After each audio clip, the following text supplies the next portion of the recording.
The morning sun filtered through the Venetian blinds of Manny Pacquiao's home office in General Santos City, casting geometric shadows across the mahogany desk where championship belts once gleamed under studio lights. Now, those same belts sat quietly on their stands, witnesses to a different kind of battle. The daily struggle of a retired champion learning to navigate life beyond the squared circle. Manny sat reviewing foundation paperwork when his phone buzzed with an unfamiliar number. The voice on the other end belonged to Dr. Soledad Villanueva from Philippine Children's Medical Center in Manila. Her words carried the weight of urgency, wrapped in professional composure. Explaining that a young patient had specifically requested to meet him, the boy's condition was deteriorating rapidly, and the medical team believed that fulfilling this wish might provide some comfort during his final days. The champion's pen stopped moving across the documents. In his years of fame, countless requests had come through official channels, managers, publicists, handlers who filtered and scheduled every interaction. But this call felt different. There was something raw and immediate about hearing directly from the hospital, about a child whose time was measured not in rounds, but in heartbeats. Dr. Villanueva explained that 12-year-old Joaquin Santos had been fighting leukemia for 2 years. His family had exhausted their savings on treatments, traveling from their small barangay in Bataan to Manila's medical facilities. The boy's room was decorated with printed photos of Manny's fights, newspaper clippings yellowed from handling, and drawings he had made during long chemotherapy sessions, crude but heartfelt sketches of boxing gloves and championship moments. The doctor's voice softened as she described how Joaquin would narrate entire fights to other young patients, his thin arms throwing weak punches in the air as he recounted every combination, every knockdown, every moment of triumph that had made their countryman famous worldwide. Even as his body weakened, his spirit remained fierce, fueled by the belief that if Manny could rise from poverty to become a global icon, then maybe he too could defeat his invisible opponent. Manny found himself staring at a photograph on his desk, Jinky and their children during a family vacation, everyone healthy and laughing. The contrast struck him with uncomfortable clarity. While his own kids enjoyed the privileges his success had afforded them, somewhere in Manila, a boy their age was fighting for each tomorrow with the same determination Manny had once brought to training camps. The request was simple yet profound. Would he consider visiting? No cameras, no publicity, no fanfare. Just a champion meeting a young warrior who had found strength in watching someone who understood what it meant to fight against impossible odds. The hospital could arrange everything discreetly, understanding that such visits often meant more to the families than any medical intervention could provide. After ending the call, Manny walked to his window overlooking the city where his journey had begun. General Santos stretched before him, a testament to how far he had traveled from those hungry days when boxing was not a choice, but a necessity. He remembered his own childhood battles, not against disease, but against poverty, abandonment, and the constant uncertainty of where the next meal would come from. Yet those struggles had forged something unbreakable within him, the same indomitable spirit he now recognized in a boy he had never met. The foundation paperwork suddenly seemed less important. Championships and accolades meant nothing if they could not translate into something more meaningful, the ability to offer hope to someone who needed it most. Manny picked up his phone and dialed his assistant, his decision already made. Some fights were more important than any that had ever taken place in a ring, and this was one battle where showing up was victory enough. The early morning flight from General Santos to Manila gave Manny 2 hours of solitude above the clouds, time that had become precious since retirement. No training schedules, no media obligations, no cornermen shouting instructions, just the steady hum of airplane engines and his own thoughts for company. He had chosen the first available flight, unable to shake the urgency in Dr. Villanueva's voice, or the image of a 12-year-old boy fighting a battle that no child should ever face. Seated in the front row, Manny declined the flight attendant's offer of special treatment, preferring instead to blend into the routine of ordinary travel. Through the small window, the Philippine archipelago spread beneath him like scattered emeralds on blue silk. Each island held memories of exhibition matches, charity events, and countless moments when his success had opened doors to help others. Yet this trip felt different, more personal, stripped of the usual entourage and fanfare that typically accompanied his public appearances. His phone contained a photo that Dr. Villanueva had sent. young Joaquin in his hospital bed, wearing an oversized Pacquiao t-shirt that hung loose on his diminished frame. The boy's eyes held a brightness that his physical condition couldn't diminish, the same fierce spark that Manny recognized in every true fighter he had ever encountered. But where Manny's battles had been voluntary pursuits of glory and financial security, this child's fight was one of pure survival. The memory of his own childhood hospitalization surfaced unexpectedly. He was 8 years old then, burning with fever in a crowded public ward where his mother Dionysia had to beg for medicine they couldn't afford. The smell of disinfectant and the sound of monitors beeping had terrified him more than any opponent he would later face. That experience had taught him that some victories were measured not in championships won, but in simply making it through another day. As the plane descended toward Manila's sprawling metropolis, Manny thought about the preparation that usually preceded his hospital visits. Public relations teams would coordinate media coverage, security details would map out routes, and carefully scripted interactions would ensure maximum positive exposure. This time, he had instructed his staff to keep the visit completely private. No photographers, no press releases, no social media posts. Some moments were too sacred for public consumption. The taxi ride from Ninoy Aquino International Airport to Philippine Children's Medical Center took him through familiar Manila streets, past the neighborhoods where he had once lived in cramped quarters while training at the famous Ilordi gym. The contrast between that struggling young fighter and the man he had become was never more apparent than during these reflective journeys through his past.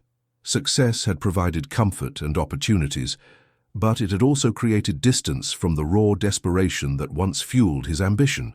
Dr. Villanueva met him at the hospital's main entrance, her expression carrying the practiced composure of someone who regularly delivered both hope and heartbreak to families. She briefed him on Joaquin's condition during the elevator ride to the pediatric oncology ward, the treatments that had stopped working, the family's unwavering optimism despite overwhelming odds, and the boy's remarkable knowledge of boxing history that had impressed even the medical staff. The hallway leading to Joaquin's room was lined with children's artwork, colorful drawings that transformed sterile walls into galleries of hope and imagination. Manny paused before each one, recognizing the universal language of young dreams expressed in crayon and watercolor. These children fought battles that would humble any professional athlete, their courage measured not in rounds survived, but in treatments endured, not in victories celebrated, but in moments of normalcy cherished. Outside room 314, Manny stopped to collect himself. Through the partially open door, he could hear the faint sound of a television broadcasting one of his old fights.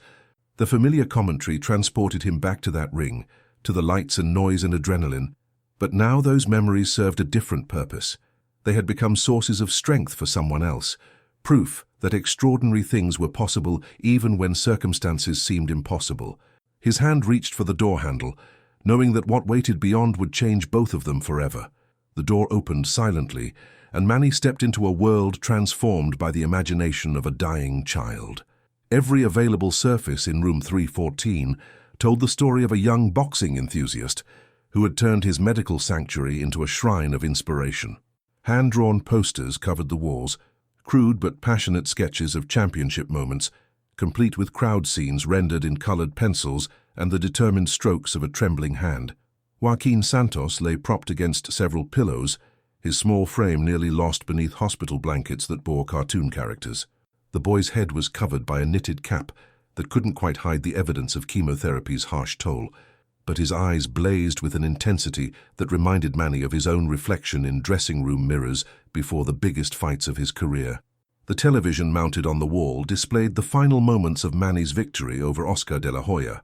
The volume turned low enough not to disturb neighboring patients. Joaquin's thin finger pointed at the screen with surprising steadiness, tracing the movement of punches he had memorized through countless viewings. His knowledge was encyclopedic. Every combination, every defensive slip, every moment when momentum shifted in favor of the Filipino champion. On the bedside table sat a collection of newspaper clippings preserved in clear plastic sleeves, evidence of a family's dedication to keeping their son's spirits alive through the documented achievements of his hero.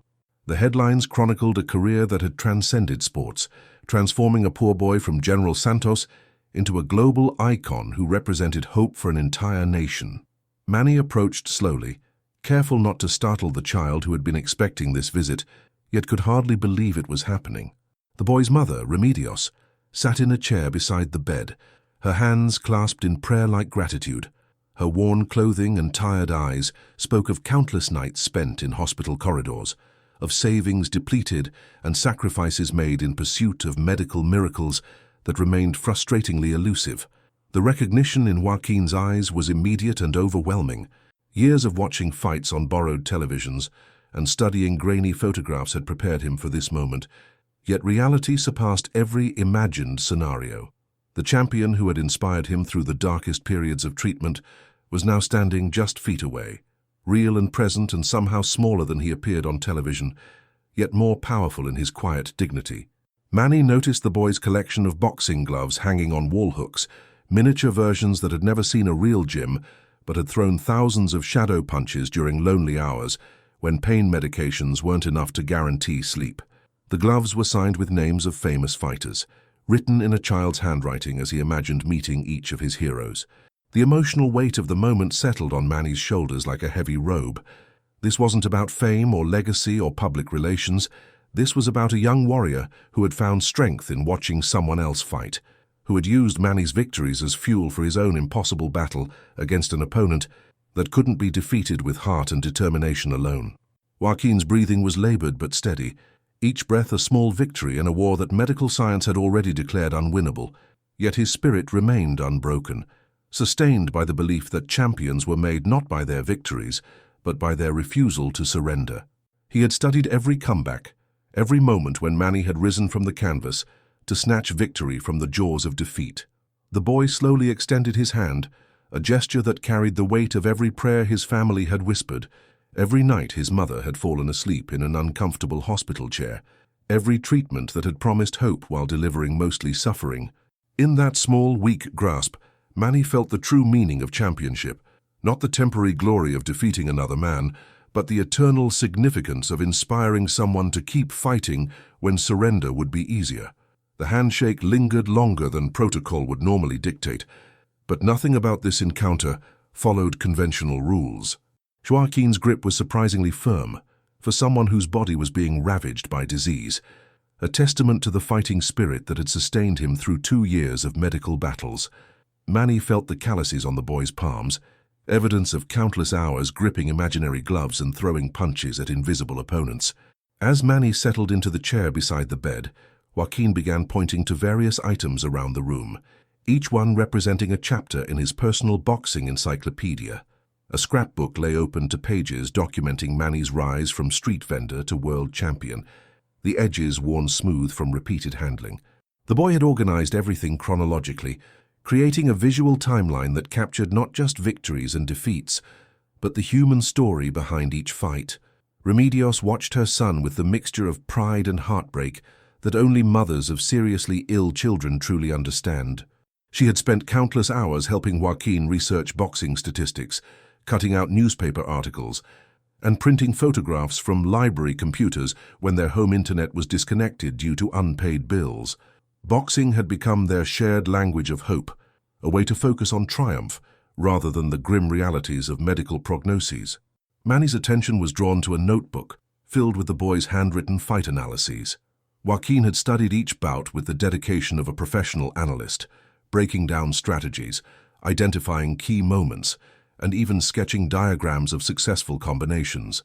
The pages revealed an understanding of boxing that went far beyond casual fandom. This was the work of someone who had found profound meaning in the sweet science. The boy's knowledge extended beyond just Manny's career.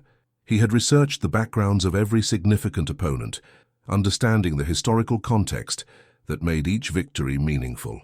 He knew about the pressure of representing an entire nation, the weight of carrying the hopes of millions of Filipinos who saw their own struggles reflected in their champion's journey from poverty to global recognition.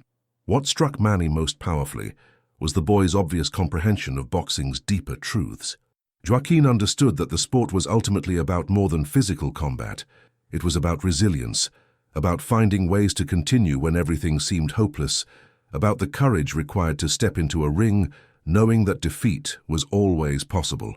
These lessons had particular relevance for someone fighting a battle where the odds were overwhelmingly against him.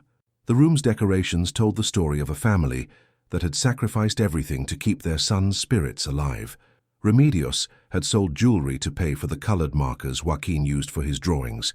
His father, Mariano, worked double shifts at a construction site to cover medical expenses, while somehow finding time to help his son research boxing history during brief hospital visits. Manny recognized something of himself in this child's dedication. He remembered his own obsessive study of great fighters, watching grainy videotapes until he could anticipate every movement, every counterpunch, every defensive adjustment. But where his obsession had been fueled by dreams of escaping poverty, Joaquin's passion served a different purpose. It provided hope during a battle that medical science couldn't win. The boy's breathing became slightly more labored as excitement took its toll on his weakened system, but his eyes never left Manny's face. Here was validation that his heroes were real, that the inspiration he had drawn from watching fights on borrowed televisions had somehow reached back across the divide between fantasy and reality to touch his actual life. In that moment, Manny understood that he was witnessing something sacred, the meeting of inspiration and its source, the closing of a circle that connected a champion's public triumphs to their most private and meaningful purpose. Manny's gaze wandered to a corner of the room where Joaquin had constructed what could only be described as a makeshift boxing gym.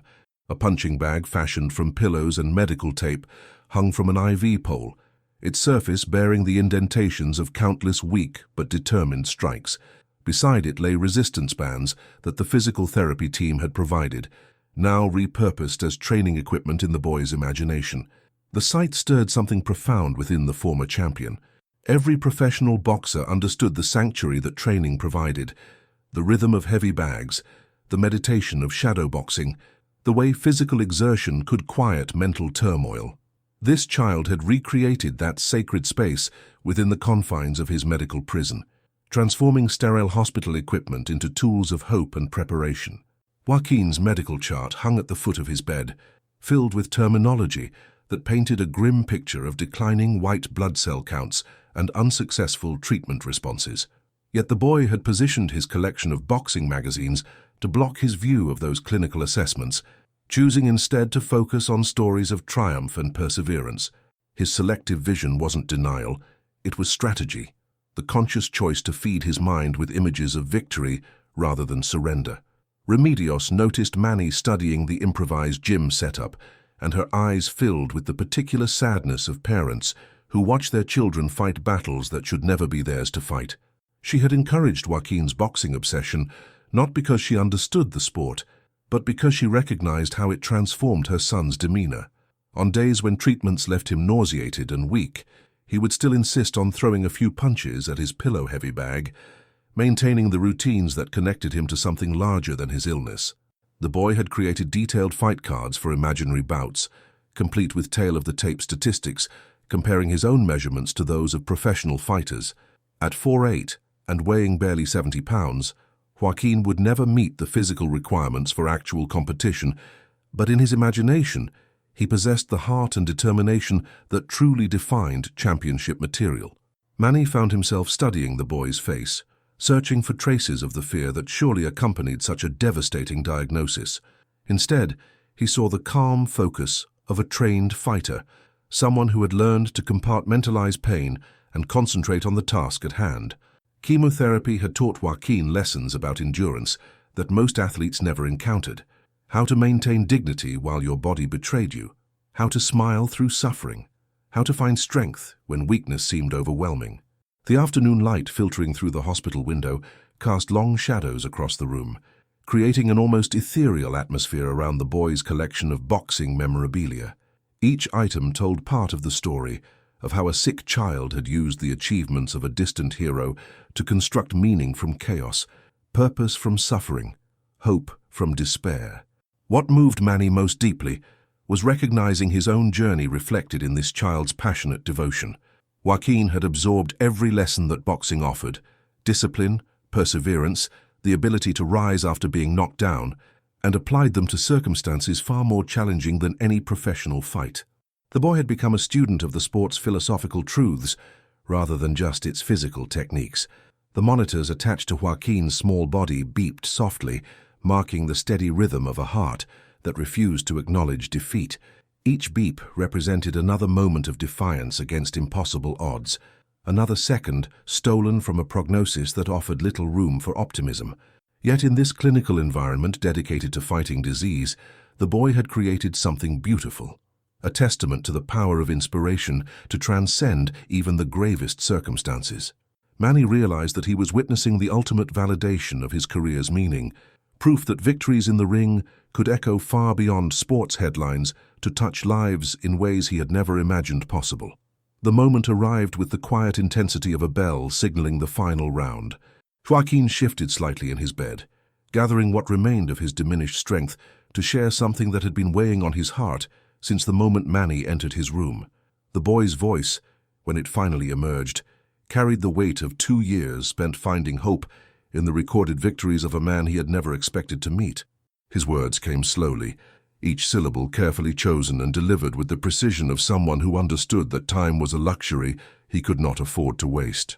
Joaquin told Manny that he had indeed watched every single fight, not just the famous victories that played endlessly on sports channels, but the early bouts that required searching through obscure video archives and grainy amateur recordings that his father had helped him find online during late-night hospital sessions. The confession revealed the true depth of the boy's dedication.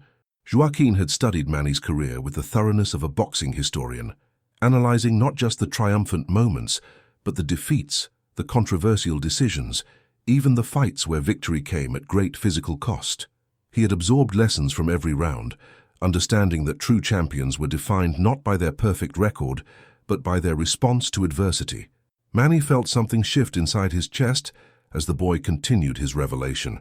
Joaquin explained how he had watched the fights during his most difficult treatment periods, when chemotherapy left him too weak to eat or sleep comfortably.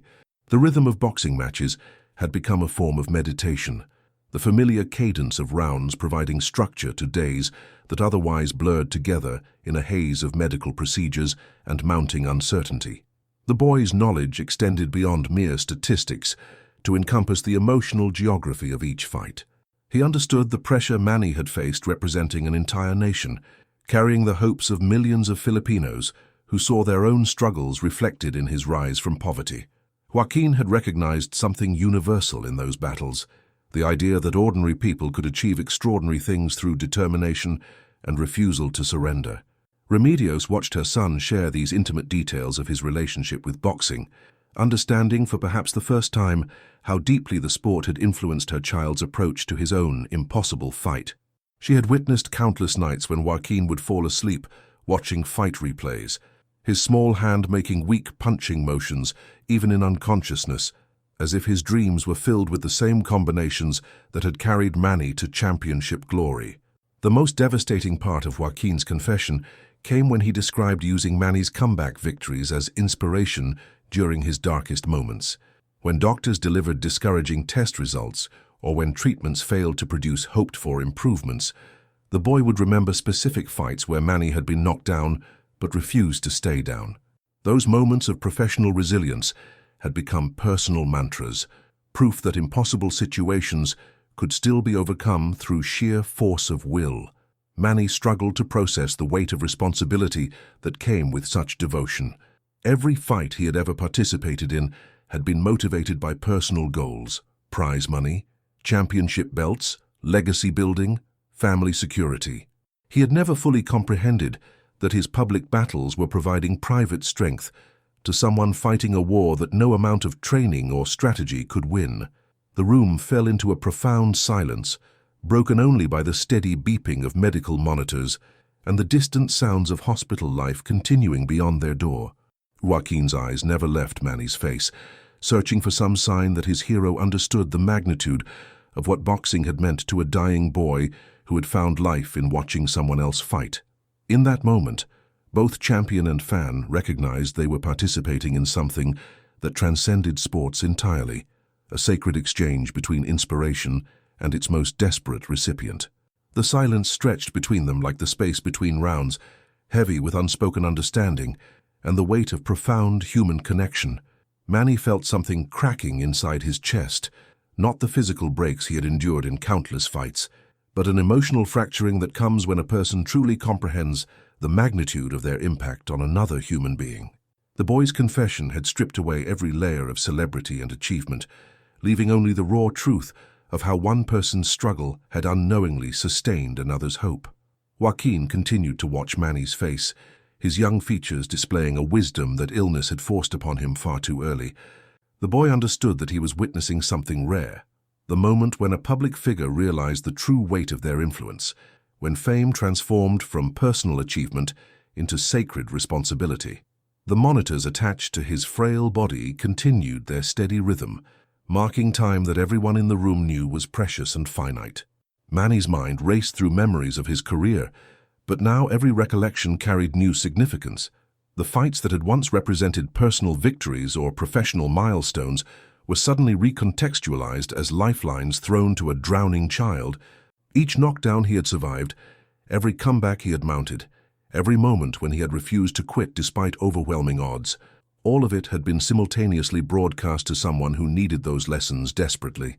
The former champion found himself overwhelmed by the randomness of connection, the way his choices in distant boxing rings had rippled outward to touch a life he had never known existed. Joaquin had absorbed not just the victories, but the defeats, finding inspiration in Manny's ability to return after losing, to rebuild after devastating setbacks, to maintain dignity even when his best efforts fell short of victory. Remedios sensed the shift in the room's emotional temperature, recognizing that her son's revelation had affected their visitor in ways that went far beyond typical celebrity sympathy. She had seen politicians and local officials visit the hospital for photo opportunities, their concern carefully measured and temporary.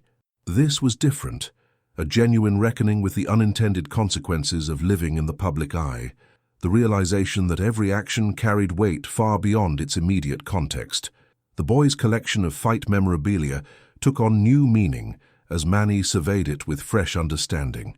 These weren't just the trappings of fandom, but the construction materials of hope, carefully assembled artifacts that had helped a dying child build meaning from suffering. Each newspaper clipping, every hand-drawn poster, all the meticulously organized statistics, they represented Joaquin's attempt to extract something permanent and valuable from the temporary nature of his existence. What devastated Manny most was recognizing that while he had been accumulating wealth, fame, and historical significance, this child had been using those very achievements to construct reasons for continuing to fight an unwinnable battle.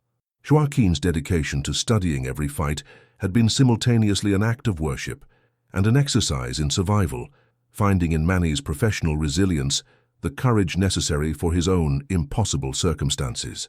The afternoon sun had shifted, casting different shadows across the room and highlighting the dust motes that danced in the air like miniature spirits. Time was moving forward relentlessly, as it always did, but this moment felt suspended outside normal chronology, a space where the usual rules of celebrity and fandom dissolved into something more fundamental and human.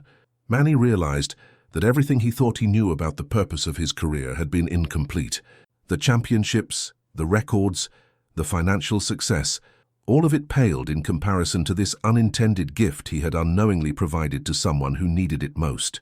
In trying to inspire himself to greatness, he had accidentally created something far more valuable, a lifeline for someone drowning in circumstances beyond his control. The weight of that responsibility settled on his shoulders, like a championship belt made of pure emotion, heavier than any title he had ever carried. The moment that would eventually break millions of hearts around the world began with the simplest of gestures. Manny reached into his pocket and withdrew something that had been with him for over a decade, a small, worn piece of tape from his gloves during the Hatton fight, kept as a personal talisman. Without ceremony or explanation, he placed it gently in Joaquin's palm, a transfer of something more valuable than any championship belt. The boy's fingers closed around the tiny artifact with reverence that spoke to his deep understanding of its significance. This wasn't just tape. It was a fragment of history, a tangible connection to moments that had sustained him through the darkest periods of his treatment. Joaquin's eyes welled with tears that had nothing to do with physical pain and everything to do with the overwhelming reality that his hero had chosen to share something so personal. Manny found himself overwhelmed by the inadequacy of words to express what this encounter had meant to him. Here was a child who had transformed every punch he had ever thrown into a lesson about perseverance, who had found in his professional struggles a roadmap for navigating impossible circumstances. The champion who had thought he understood the meaning of fighting discovered that he had been a student all along, taught by someone who had never stepped into a ring but had been boxing against the ultimate opponent since he was 10 years old. The visit stretched beyond the planned duration as hospital staff, sensing something extraordinary taking place, allowed the meeting to continue uninterrupted. Nurse Remedios Delgado, who had cared for Joaquin throughout his treatment, watched from the doorway as two fighters, one professional, one amateur, shared an understanding that transcended their vastly different circumstances. She had witnessed many celebrity visits during her career, but none had carried this particular weight of mutual recognition and respect. As the afternoon faded into evening, Manny made a decision that would ripple outward far beyond the walls of room 314. He asked Dr. Villanueva to document everything about Joaquin's story, not for publicity, but for preservation, a record of how inspiration could flow in directions that defied expectation, how a champion could be humbled by discovering the true reach of his influence. The boy's condition began to deteriorate more rapidly in the days following Manny's visit, but something fundamental had changed in his approach to the inevitable. Joaquin faced his final rounds with the calm dignity of someone who had received validation that his fight had meaning, that his suffering had been witnessed and honored by the person who had unknowingly provided him with the strength to endure it. When the story eventually emerged, shared first through medical networks and then spreading across social media platforms, it resonated with millions who recognized something universal in the connection between Manny and Joaquin. People who had never watched a boxing match found themselves moved by the story of how one person's public struggles had privately sustained another's hope. The image that circulated most widely was not a professional photograph, but a simple picture taken by Remedios on her phone. Manny and Joaquin sharing that quiet moment of understanding, the boy's small hand still clutching the piece of tape, both of them looking not at the camera but at each other, with expressions of mutual gratitude and recognition. Joaquin passed away 3 weeks later, but his story lived on as testament to the invisible threads that connect human experiences across vast distances of circumstance and geography. Manny established a foundation in the boy's memory, dedicated to providing support for families fighting pediatric cancer, understanding finally that his greatest victory had nothing to do with any opponent he had faced in professional competition. The true championship had been earned in a hospital room, where a dying boy taught a champion the deepest meaning of what it means to fight.